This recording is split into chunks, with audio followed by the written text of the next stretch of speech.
Hi, I'm Betsy Agelasto, and we're standing outside the old Wintergreen Country Store, which is now the Rockfish Valley Natural History Center. The old Wintergreen Country Store was the part of Wintergreen Village, which is now part of the rural historic South Rockfish Valley District. So come on in, I've got a lot to show you. The first thing you see is Camp Rockfish, which we've set up for all the kids.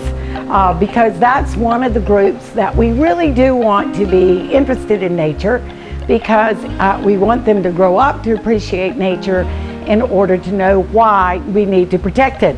So over here we've got a rug with great things, how many fish, how many turtles. We've got cross sections of trees, parts of plants, butterfly cycles. We've got wonderful examples of all of the leaves. The Rockfish Valley Foundation Natural History Center focuses on water, rocks, plants, and animals. So one of the things most people don't realize is that the water in Nelson County is part of the Chesapeake Bay watershed.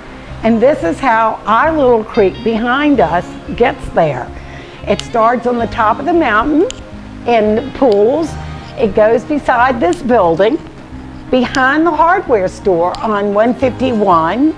It meets up with the Rockfish River, and then it joins the North Rockfish River off of Route 6.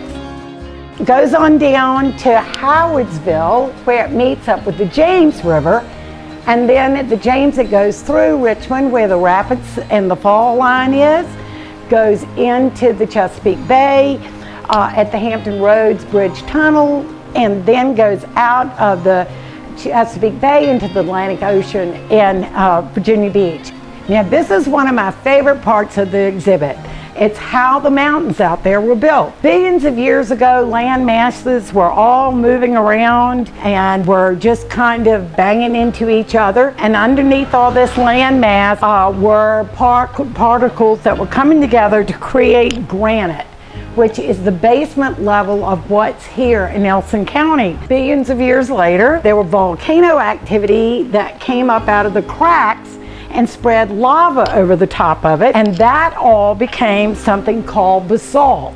As everything was going on, with a warm water ocean covered all this area and had little sea creatures that all fell down to create something called limestone. And you can see all the little shells that were all in here. About 300 million years ago, Africa and South America rammed into North America, including Virginia. All the rocks had already been laid down, the granite, the sediments, the basalt, and the limestone were pushed up and folded into what is the Appalachian Mountains. That's how the mountains were built. They were as tall is 20,000 feet. They were bigger than the Himalayas, but they aren't now. They're close to almost 6,684 feet. And the reason being the weathering and the erosion. And believe it or not, they become sand that is now on the coast of Virginia. So if you go to Virginia Beach, that's what you're gonna find. So that's how it weathered down, and one day there might not be any mountains. It might be absolutely flat. So these mountains are weathering down.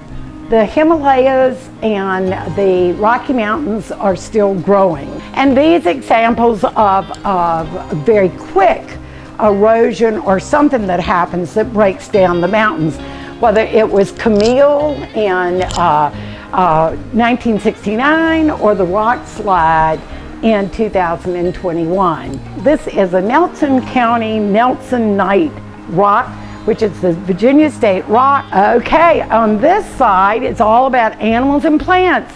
So you've got animal skins in all these drawers, animal poop, animal skulls, animal tracks, animal jawbones. These animals live here, including the bears. These are the birds that live in this area. And then what I really wanted people to know, every region has its plants, insects, and butterflies. Pollination, here's some pictures of how the birds pollinate with their beaks, or some seed types, fruit types, how they are transferred. Over here, what I think is so interesting with the monarchs, We have a big patch of milkweed at our children's play area that is a basic necessity for food for the monarchs. But here's the monarch migration, and they actually come through Virginia. Now over here we've got all the reptiles and things. I bet you didn't know frogs and snakes had skeletons. Now this is a great way to see the role that all of the animals play in nature. Well, I hope you enjoyed the tour of the Natural History Center put on by the Rockfish Valley Foundation. Our main goal is to really help educate the neighbors, the visitors, everyone of the natural history of Nelson County so that we all will appreciate it and work to preserve and protect it for all of us who live here and visit here.